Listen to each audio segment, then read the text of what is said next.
안녕하세요. 저는 올해 2월에 카이스트에 새로 부임한 조교수 이동환입니다. 저는 시그널 그룹에서 일하고 있고 특히 제어공학을 주 전공으로 하고 있습니다.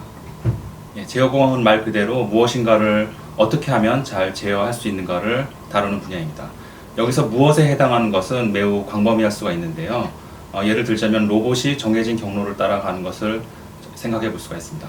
여기서 무엇에 해당하는 것은 바로 로봇입니다. 또한 제어에 해당하는 것은 주어진 경로를 따라가도록 바퀴의 방향과 속도를 조절하는 것입니다. 하지만 이것이 결코 쉬운 문제는 아닙니다.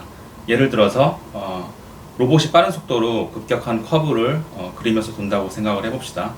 그렇다면 그 로봇은 정해진 경로를 벗어날 가능성이 큽니다. 왜냐하면 그 로봇은 굉장히 빠른 속도로 가고 있고 또 로봇의 무게가 있기 때문에 자칫 잘못하면 그 경로를 벗어날 수가 있습니다.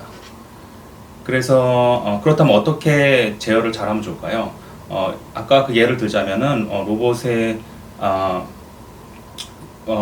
그 커브가 나오기 전에 로봇이 미리 속도를 줄이는 방법이 있습니다. 그렇다면은 이런 제어는 이제 로봇의 무게와 연관이 있습니다. 만약 로봇의 무게가 많이 나간다면 로봇이 속도를 많이 줄여야 되겠고 또 이제 로봇의 이제 무게가 적게 나간다면 속도를 조금만 줄여도 됩니다. 그래서 우리가 로봇을 제어를 잘 하기 위해서는 로봇에 대해서 미리 잘 알아야 됩니다. 그래서 로봇에 대한 이런 정보를 우리가 모델이라고 부릅니다. 즉 제어공학이라는 것은 로봇의 모델을 미리 알 때 이를 바탕으로 로봇이 주어진 경로를 따라 잘 따라가도록 바퀴를 조절하는 규칙을 만드는 것으로 이해할 수가 있습니다. 하지만 이것은 단지 하나의 예이고요. 예를 들면은 비행기를 제어하는 거나 방 안의 온도를 제어하는 것, 화학 공정의 제어, 엔진 제어 등 제어에는 일상에서 매우 광범위하게 쓰이고 있습니다. 제어공학을 수강하기 전에 미리 미적분학, 미분 방정식, 시노미 시스템의 지식들을 미리 알고 있으면 굉장히 많은 도움이 될 것 같습니다. 제어공학에서 제어를 할 대상의 모델을 주로 선형 미분 방정식으로 표현이 됩니다.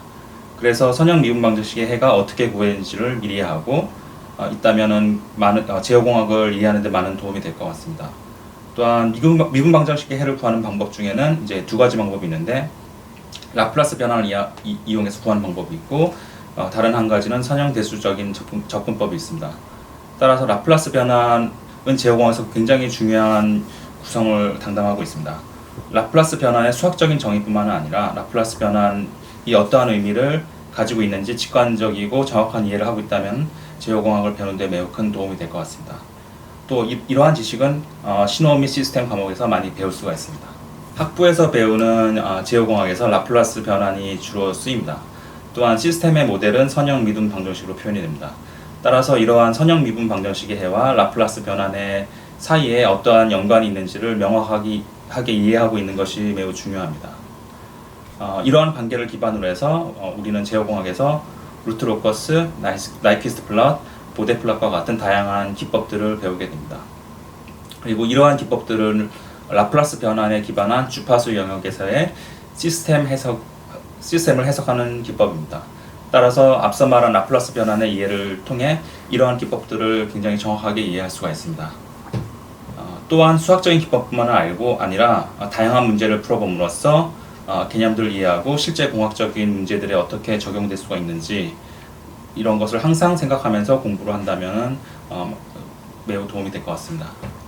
현재 카이스트에서 제공하고 있는 후속 과정은 이제 다 대학원 과정부터 있습니다. 그래서 학부 과정에서 배우는 제어공학은 이제 고전 제어에 해당하는 부분입니다. 그래서 고전 제어는 주로 선형 시스템을 다루고 주로 라플라스 변환을 이용하여서 주파수 영역에서 해석 및 디자인을 합니다. 이러한 고전 제어는 현대로 넘어오면서 현대 제어로 발전을 하게 됩니다. 현대 제어에서는 상태 방정식이라고 하는 형태로 선형 시스템을 표현하게 됩니다. 또한 이러한 상태 방정식을 통해서 주파수 영역이 아닌 시각 영역에서 해석과 디자인을 하게 됩니다. 주로 사용하는 툴은 라플라스 변환이 아니라 선형 대수적인 기법을 사용합니다. 그래서 이러한 내용을 다루는 과목이 바로 이제 선형 시스템 이론이라고 하고 대학원 과정에 있습니다. 또 다른 후속 과목은 이제 비선형 제어입니다. 비선형 제어는 선형 제어의 후속 과목입니다. 그래서 비선형 제어에서는 시스템 모델이 선형에서 비선형으로 바뀌게 됩니다. 따라서 선형 시스템에서 쓰였던 많은 선형 대수전 기법들이 더 이상 적용하기 힘들게 됩니다. 그리고 이에 따라서 선형 시스템에서와 같이 매우 정확한 해석과 설계가 불가능하게 됩니다. 그래서 이 경우에는 보통 이제 리아프노프 함수라고 하는 함수나 다양한 기법들을 통해서 이제 해석과 디자인을 하게 됩니다. 그 외에도 이제 더 발전된 분야로서는 적응 제어, 최적 제어 등과 같이 같은 다양한 분야들이 있고, 이런 분야도 역시 대학원 과정에서 과목으로 제공되고 있습니다.